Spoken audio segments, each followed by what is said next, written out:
magkaroon ng liwanag at nagkaroon nga ng liwanag. Nasiyahan ang Diyos sa liwanag na nakita niya. Pagkatapos, inihiwalay na ang liwanag sa kadiliman. Tinawag niya ang araw ang liwanag at gabi naman ang kadiliman. Lumipas ang gabi at dumating ang umaga. Iyon ang unang araw. Pagkatapos, sinabi ng Diyos, magkaroon ng pagitan na maghihiwalay sa tubig sa dalawang bahagi. At nagkaroon nga ng pagitan na naghihiwalay sa tubig sa itaas at sa tubig sa ibaba.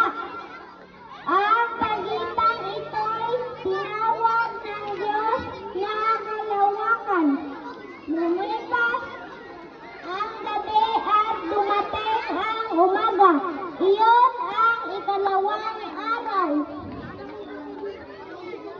Pagkatapos, sinabi ng Diyos magsama sa isang lugar at ang tubig sa mundo para lumitaw ang tuyong bahagi. At iyon nga ang nangyari. Tinawag ng lupa ang tuyong lugar at dagat naman ang nagsamang tubig. Nasiyahan ang Diyos sa nakita niya. Lumipas ang gabi at dumating ang umaga. Iyon ang ikatlong araw. Nilikha ng Diyos ang dalawang malaking ilaw. Ang pinakamalaki ay magliliwanag kung araw at ang mas malaki ay magliliwanag kung gabi. Nilikha rin niya ang mga bituin.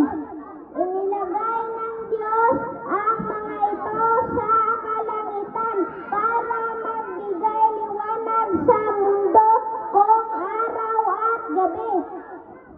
At para ihiwalay ang liwanag sa dilim. At nasiyahan ang Diyos sa nakita niya. Lumipas ang gabi at dumating ang umaga. Iyon ang ikaapat na araw. Pagkatapos, sinabi ng Diyos, Idol ang mic. magkaroon ng iba't ibang uri ng hayop sa lupa. Ang mga hayop na maamo at mailap, malaki at maliit.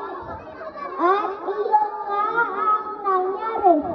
Nilikha ng Diyos ang lahat ng ito at nasiyahan siya sa nakita niya. Pagkatapos, sinabi ng Diyos, likhain natin ang tao ayon sa ating wangis. Sila ang mamamahala sa lahat ng uri ng hayop, mga lumalangoy, lumilipad, lumalakad at gumagapang. Kaya nilikha ng Diyos ang tao, lalaki at babae, ayon sa wangis niya. Dinaspasan niya sila at sinabi, magpakarami kayo para mangalap ang mga lahi ninyo at mamahala sa buong mundo. At pamahalaan ninyo ang lahat ng hayop. Pinagmasdan ng Diyos ang lahat niyang nilikha at lubos siyang nasiyahan. Lumipas ang gabi at dumating ang umaga. Iyon ang ika-anim na araw.